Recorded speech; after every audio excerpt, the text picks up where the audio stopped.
Almas amigas, mais uma vez aqui nos encontramos para estudar a doutrina dos Espíritos, para esta casa Despertar de Luz, que é um dos canais aqui na Terra que nos leva, que nos dá a oportunidade de expor as nossas reflexões sobre essa doutrina que nos dá subsídios, os recursos necessários para a nossa evolução através do autoconhecimento, através dos caminhos e dos ensinamentos deixados pelo Cristo, codificado por Kardec, e que nós nos esforçamos sempre a estudá-lo e principalmente praticá-lo.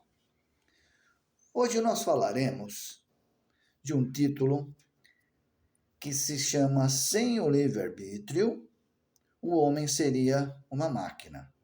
Esse título, curiosamente, é uma resposta do Livro dos Espíritos da pergunta 843, onde Kardec pergunta: o homem teria livre-arbítrio? E a resposta é o título da nossa palestra. Sem o livre-arbítrio, o homem tem livre-arbítrio? Sem o livre-arbítrio, o homem seria uma máquina. Eles querem dizer com isso que o livre-arbítrio é uma liberdade que o espírito e o corpo em união têm na sua existência. Nós, se não tivermos o livre-arbítrio, nós seríamos então totalmente manipulados pela espiritualidade.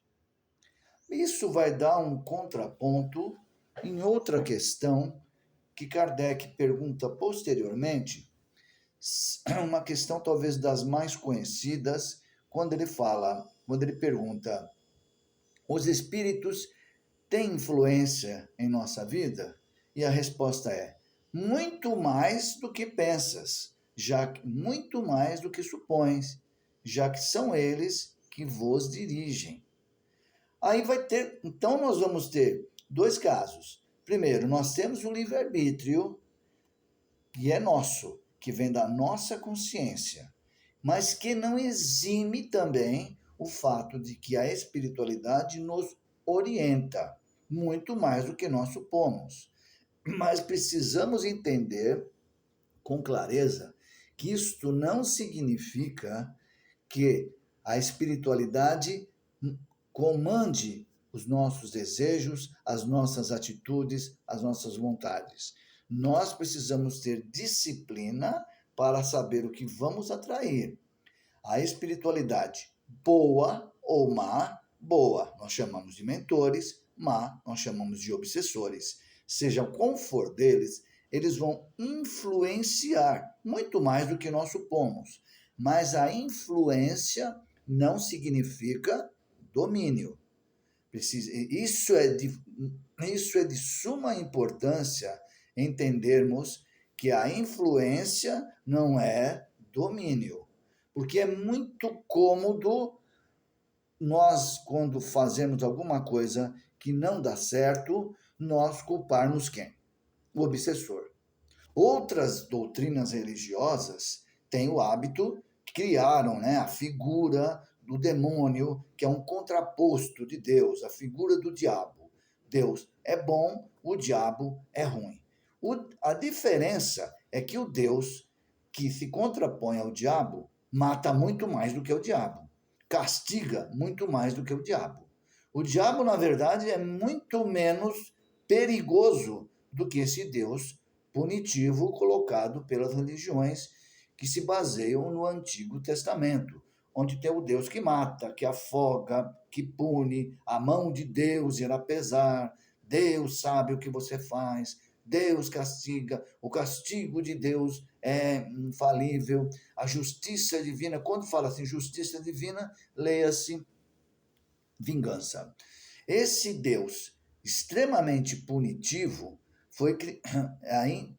punitivo e temido, é pior ainda do que o diabo. Qual é a função do diabo em termos religiosos, é de se atentar. Eu, particularmente, sempre falo que quando eu era criança, eu tinha um medo de Deus danado, porque foi ensinado que Deus castiga. E o diabo? O diabo tenta. O diabo ele te atenta a fazer alguma coisa. Ou seja, é só você não ir na dele. Agora o problema é Deus. Esse você não foge. Tanto que as pessoas temem tanto esse Deus que quando vão fazer alguma coisa que sabem que estão erradas, o que elas fazem? Deus que me perdoe. Deus que me perdoe. Quando fala Deus que me perdoe, a partir desse momento, a pessoa então já segura, porque ela vai sentar a bota na outra pessoa. Ela já pediu perdão a Deus, ou seja, ela já está isenta de qualquer tipo de punição. O livre-arbítrio vai desconsiderar toda essa ideia de que existe um Deus que pune, que te comanda e que te pune, ou que te premia, ou um diabo que te atenta e é responsável pelas suas coisas ruins. E não vamos isentar os espíritas, não. Os espíritas talvez usem até mais esse recurso do que os outros, porque eu vejo, com efeito, muitos espíritas que vêm e dizem que tudo o que fazem é porque estão com encosto, estão com obsessores, fizeram porque foram orientados por obsessores. Nós vemos outras pessoas também, inclusive espiritualizadas ou não, que quando vão fazer alguma coisa ruim, eu estava ouvindo vozes. É muito estranho que essas vozes, quando a pessoa eu fui lá e tirei a vida de 10 pessoas porque eu ouvia vozes. Vá lá e mate os outros. É sempre estranho que essas vozes nunca dizem assim: vá lá, estude alemão, estude inglês, vá lá e faça um curso técnico, vá e desenvolva o seu potencial espiritual. É sempre uma voz dizendo para matar alguém, para fazer alguma coisa ruim.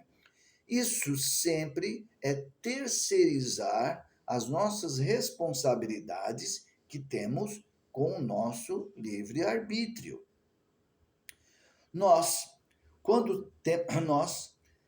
para entendermos o que é livre-arbítrio, vamos começar a entender então que livre-arbítrio é o poder de escolha.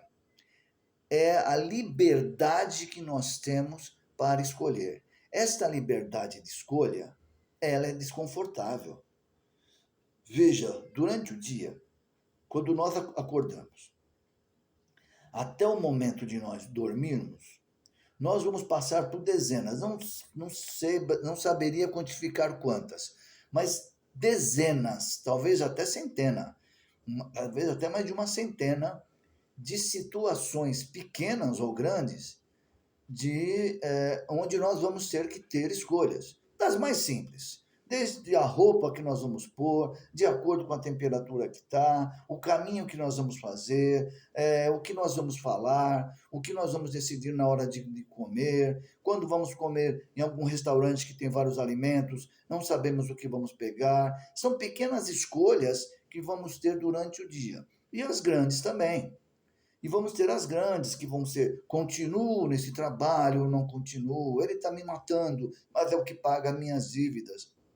Vou procurar emprego, vou procurar alguma coisa melhor, vou deixar as coisas rolarem, continuo nesse relacionamento, saio desse relacionamento, entro nesse outro relacionamento. Tudo pode ser, desde coisas pequenas a coisas grandes. Quando eu saio de casa, normalmente, que eu olho os meus 2 gatinhos, eu sempre fico olhando com uma certa inveja, pensando onde eles estão. Eles só comem, deitam e ficam dormindo no sol. E eu fico pensando, eles estão livres do poder, eles estão livres da responsabilidade de escolha. É uma delícia. Mas nós, que somos seres racionais e temos um espírito para se desenvolver, e vivemos em uma sociedade onde as nossas escolhas vão influenciar não só a nossa vida, mas também a vida do nosso semelhante. Isso tudo é muito importante nós sabemos que cada decisão que nós vamos tomar vai influenciar de forma indelével tanto o nosso dia como às vezes o resto das nossas vidas. Uma decisão mal tomada, pensada de forma emocional e não racional, pode trazer para nós um desconforto muito grande, uns problemas muito grandes, desafios muito grandes. Por isso que ter o poder de livre-arbítrio, ter o poder de escolha, sempre vai ser algo que vai trazer para todos nós uma sensação de desconforto.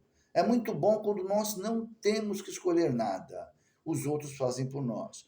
Por isso, nós ouvimos frases muito comuns quando falam assim, não por maldade, mas por porque é muito mais prático, é muito mais confortável, é muito mais tranquilo nós dissermos: Deus sabe o que faz, Deus está no comando, é pela vontade de Deus. Isso aconteceu porque Deus quis. Isso aconteceu porque a espiritualidade quis.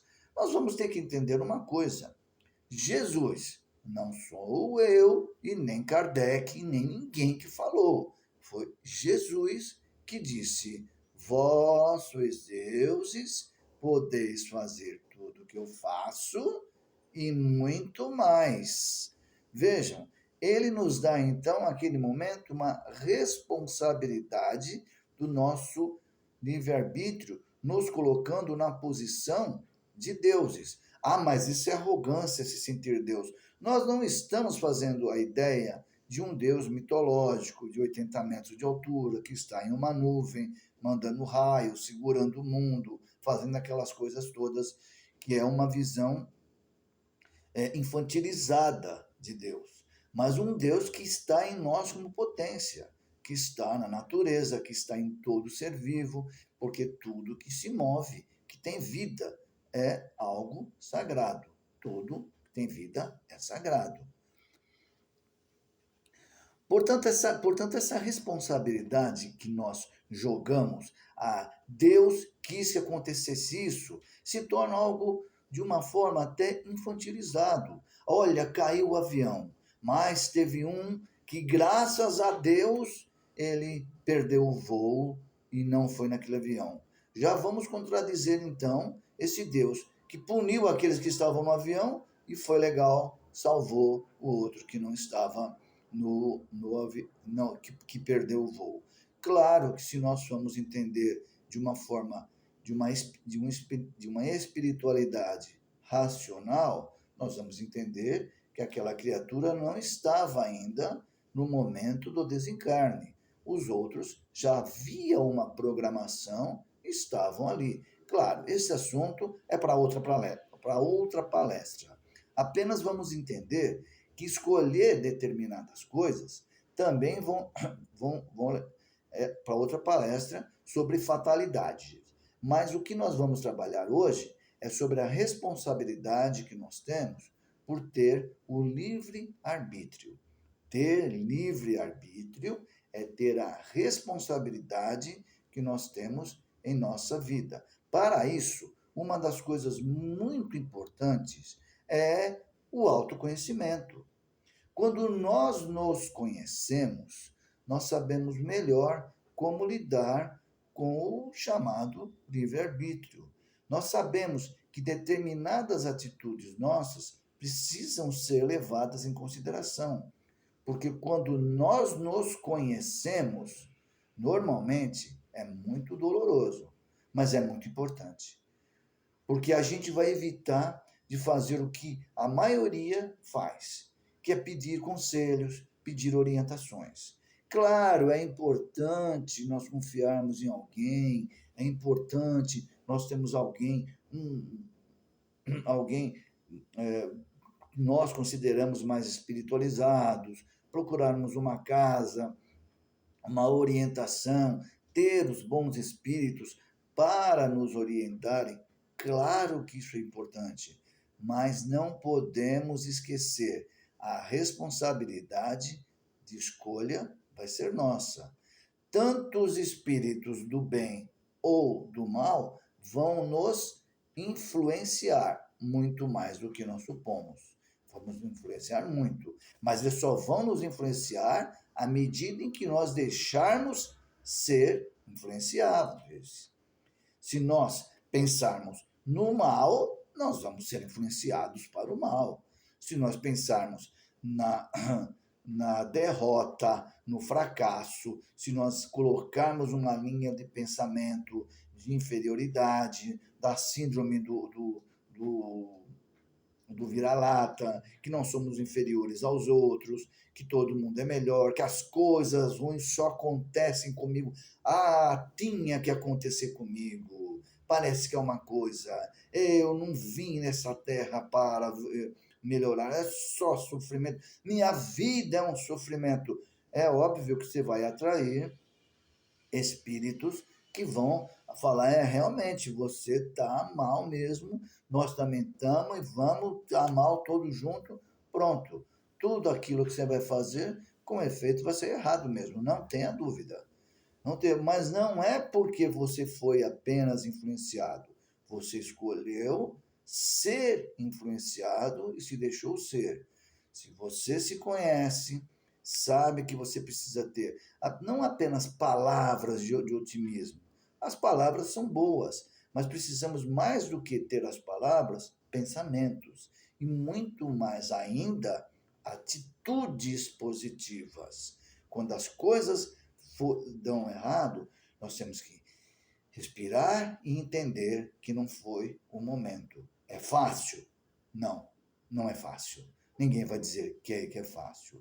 Mas nós precisamos, para termos então essa influência do bem, estarmos conectados com aquilo que é bem, ler coisas boas, estudar coisas boas, nos estudarmos, como falamos, é difícil, é dolorido, nós vamos descobrir que nós somos, em alguns casos, orgulhosos, nós vamos descobrir que nós somos vaidosos demais, ou que somos relapsos demais. Muitas vezes precisamos de uma ajuda de profissionais, não apenas espiritual, mas uma terapia é algo extremamente importante para nós termos um profissional que vai nos orientar no nosso ser. Porque quando nós nos conhecemos, as possibilidades de nós cometermos erros vão diminuir.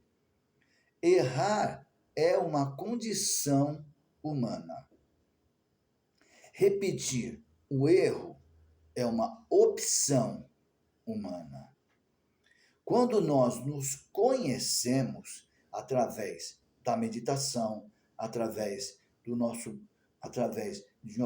orientação de um profissional qualificado, através de uma orientação de uma casa espírita, com pessoas qualificadas que vão nos orientar de algum modo, quando nós fechamos todo esse ciclo de autoconhecimento, primeiramente, nós não vamos gostar. Isso temos que ser claros. Mas, logo depois, nós vamos perceber o quanto foi bom ter procurado esses conhecimentos, esses autoconhecimentos. Conhecer o que é de fora, basta nós estudarmos, repetir, olhar, termos algumas fórmulas e conhecemos. Nós somos especialistas em conhecer o outro, mas nós não somos, mas temos uma dificuldade muito grande de nos conhecermos. E mesmo quando nós não nos conhecemos, nós ainda tomamos atitudes que vão contra a nossa forma, a nossa base orgânica, no sentido físico, e também espiritual. Porque vem tudo da mente, vem tudo de nós não nos deixarmos levar. Isso é importante, gente. Não deixar-nos levar pelas emoções.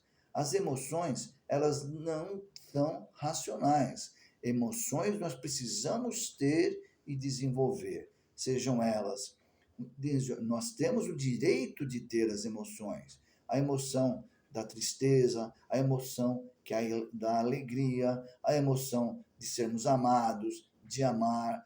Temos que conviver com pessoas que vão nos odiar, temos que conviver com situações que nós vamos desgostar, não vamos gostar de fazer, mas vai fazer parte do nosso processo evolutivo. Isso é se respeitar. Quando nós conhecemos de forma racional o que nós somos, fica mais difícil ainda, porque nós vamos ver o quanto nós precisamos melhorar como pessoas, mas vamos ter recursos, vamos ter subsídios para isso.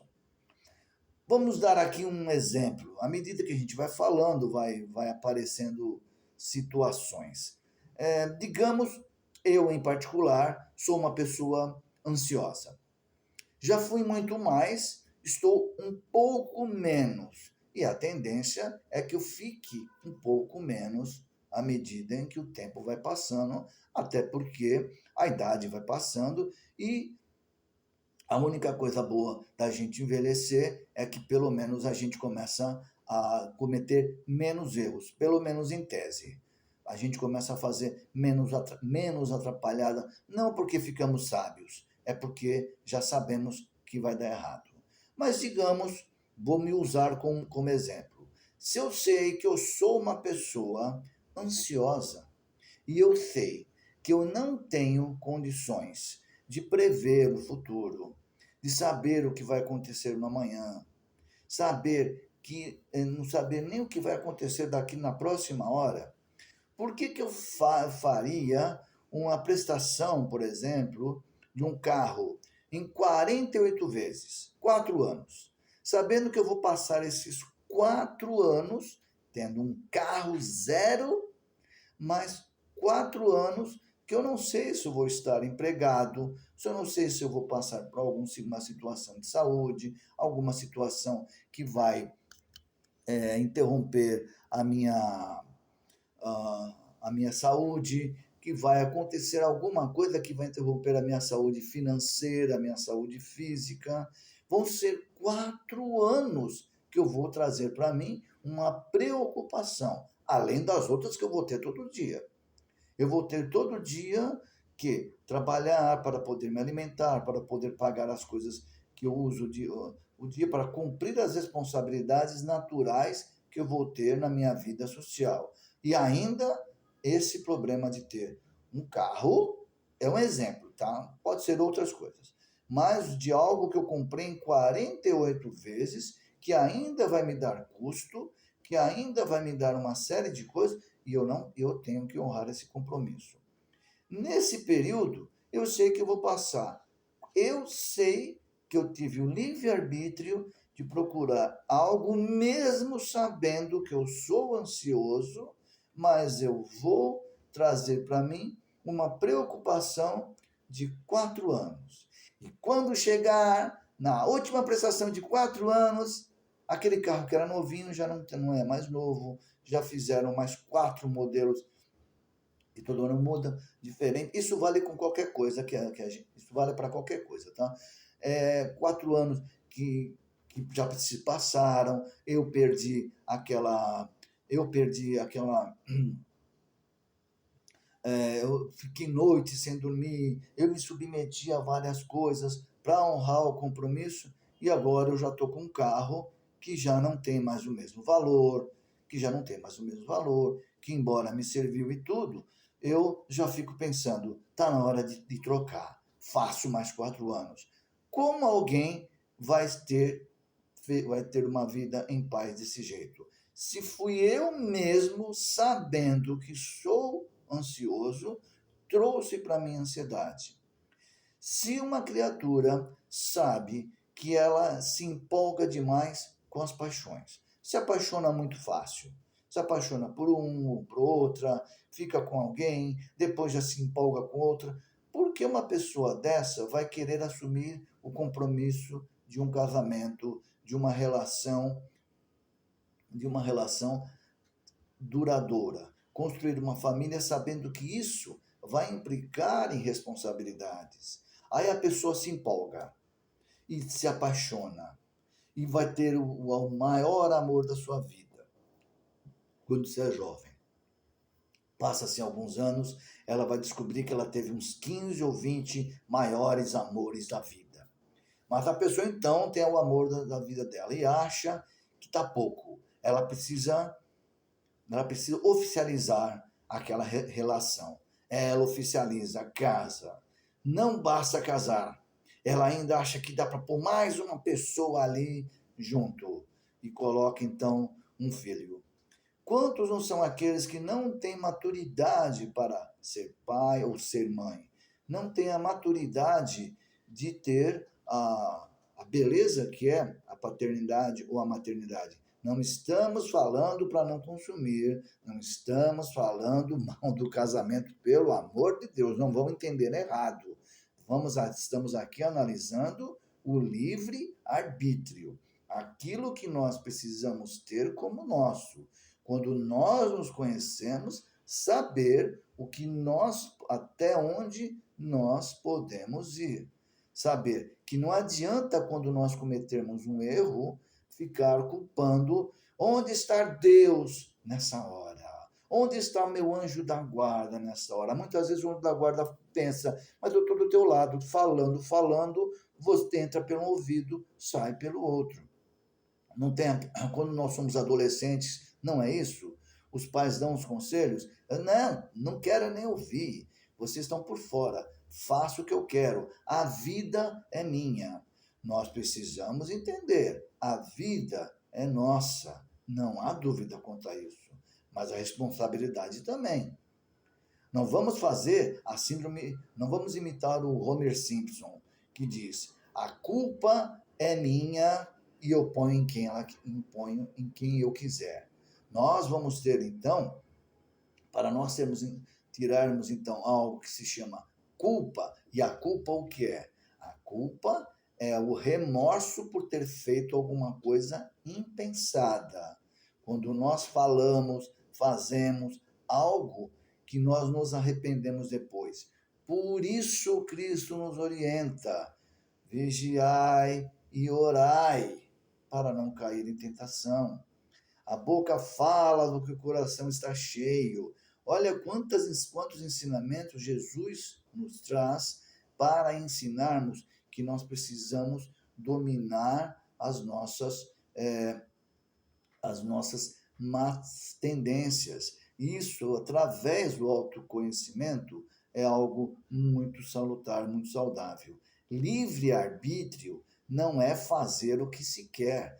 Tem pessoas também, tem outra faixa de entendimento do livre-arbítrio, que imagina assim: se é livre-arbítrio, eu faço o que quiser, portanto, vou detonar. Especialmente quando você é jovem.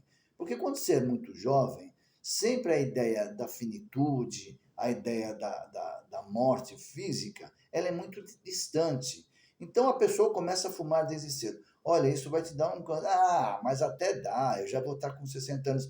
Lamento falar, passa rápido, mas passa que você não vê. Então aquele cigarro que depois você não vai ficar sem, vai chamar ele de cigarrinho, aquela cerveja que você vai chamar de cervejinha, que você não fica sem, aquela gordura que você vai chamar de gordurinha, que você não passa sem num churrasco, vai te cobrar um infarto, vai te cobrar uma existência mais curta. Livre-arbítrio não é sair fazendo o que quiser, o que bem entender.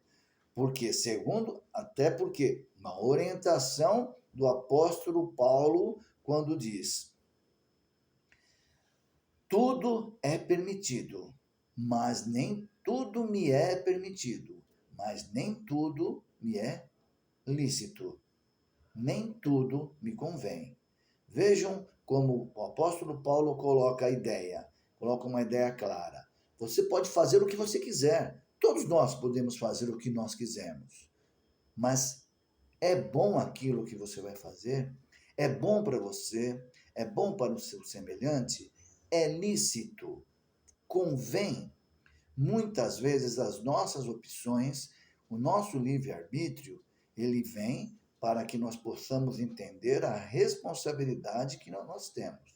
Nós vemos hoje muitas vezes, muitas pessoas têm o hábito de tatuar aquela frase latina, uma frase chamada Carpe Diem, que traduzido literalmente seria colher, o dia da colheita. Mas na verdade que seria aproveite o dia. E as pessoas acham que aproveitar o dia é detonar, é ficar bêbado o dia inteiro, é ficar drogado o dia inteiro, é fazer o nada, é se procurar sexualidade, buscar a sexualidade, o prazer na sexualidade desmensuradamente, quando se na verdade aproveitar o dia é fazer o melhor que você tem no seu dia, porque muitas vezes esse vai ser o seu último dia de existência e vai fazer falta depois. Meus amados amigos da Casa Despertar de Luz, que essa mensagem possa ter feito algum sentido. Esperamos que tenha feito algum sentido para mim principalmente para mim principalmente que me ouvi e para aqueles que estão ouvindo, para que nós possamos colocar em prática aquilo que nos dá de melhor. Desejamos a todos que possam ter agora nesse começo de mês um mês produtivo, e todo dia ao acordarmos lembrarmos que vamos ter responsabilidade para cumprirmos. E essa responsabilidade é o nosso livre-arbítrio. Livre-arbítrio não é fazer o que se quer, e nem ficar jogando culpa em obsessor, e nem ficar jogando culpa em um Deus que castiga, e nem ficar jogando culpa em ninguém, mas assumir a responsabilidade, sendo humilde para entender, eu errei, mas não errarei mais. Desejo a todos muita paz e muita saúde. Assim seja e assim será.